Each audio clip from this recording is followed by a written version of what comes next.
Hello મારા વાલા મિત્રો, કેમ છો બધા? આઈ હોપ તમે બધા મજામાં હશો। તો આજે ફ્રી બેઠા હતા અને મારા મિત્ર જીતુભાઈ આવ્યા અને કહે છે ચાલો આજે આપણે ભોલેનાથના દર્શન કરવા જઈએ બધા મંદિરે। સોમવાર પણ હતો તો એમના સાથે આપણે બધા ભોલેનાથના મંદિર દર્શન કરવાના છે ને વિડીયોમાં પણ તમને ભોલેનાથ મંદિરના બધા દર્શન કરાવીશું। વિડીયોમાં બની રહેજો, બરાબર છે? ચાલો જઈએ।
तो मित्रों આપણે નીકળી ગયા છે જીતુભાઈની ફટફટી લઈને, હું ને જીતુભાઈ, બરાબર છે? તો વિડીયોમાં બની રહેજો, તમને બતાવીશું આજે આપણે બધા મંદિરો, બરાબર છે? અને કોમેન્ટની અંદર ભોલેનાથ લખવાનું ભૂલતા ના। તો ચાલો જઈએ, હવે આપણે આગળ વધીશું, બરાબર? વિડીયોમાં બની રહેજો।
એની સાક્ષીમાં કરવામાં આવે છે. અને આ જૂની પેઢીઓ છે અહીંયા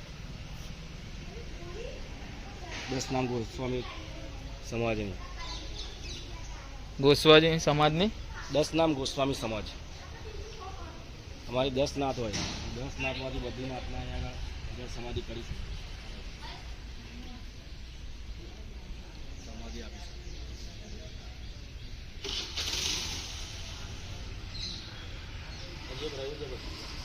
આ બાજુ હો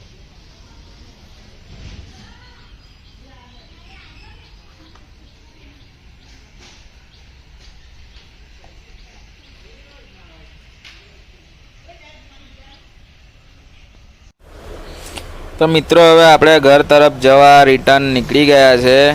ચાલો તારે હવે આપણે જઈએ આગળ. કેવા લાગ્યા મંદિરો તે કોમેન્ટમાં જણાવજો. બરાબર, નીકળીએ છીએ આગળ હવે.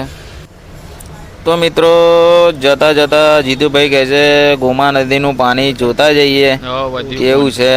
બરાબર છે. અને જીતુભાઈએ જવા દીધી ગાડી ગોમા નદીએ. અને જો પાણી પણ જબરજસ્ત છે, ચોખ્ખું મસ્ત.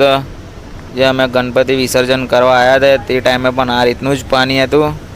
ને જીતુભાઈને તો લાગે નાહવાની પણ ઈચ્છા થઈ ગઈ છે. હવે જોઈએ છે શું કહે છે જીતુભાઈ. બરાબર છે, ચાલો વિડીયોમાં બની રહેજો, જોઈએ આગળ.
તો મિત્રો ગાડી લઈને તો નીકળી ગયા છે ને બાપુ ટ્રાફિકમાં એવા ફસાઈ ગયા હતા. કાતોલના પાટીએ છેક મધ્વત સુધી ટ્રાફિક છે.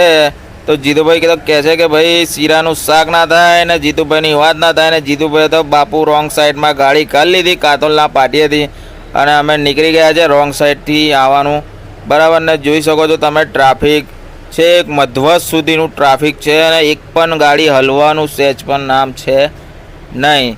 તો વિડીયોમાં બની રહેજો. તમને આજે આપણે બતાવીએ કે કાલોલના રસ્તા ખરાબ હોવાના કારણે જો કે કેટલું બધું હાઈવે ઉપર ટ્રાફિક છે અને અમે પોતે પણ રોંગ સાઈડ પર આવ્યા છે. બરાબર છે, જો વિડીયોમાં બની રહેજો.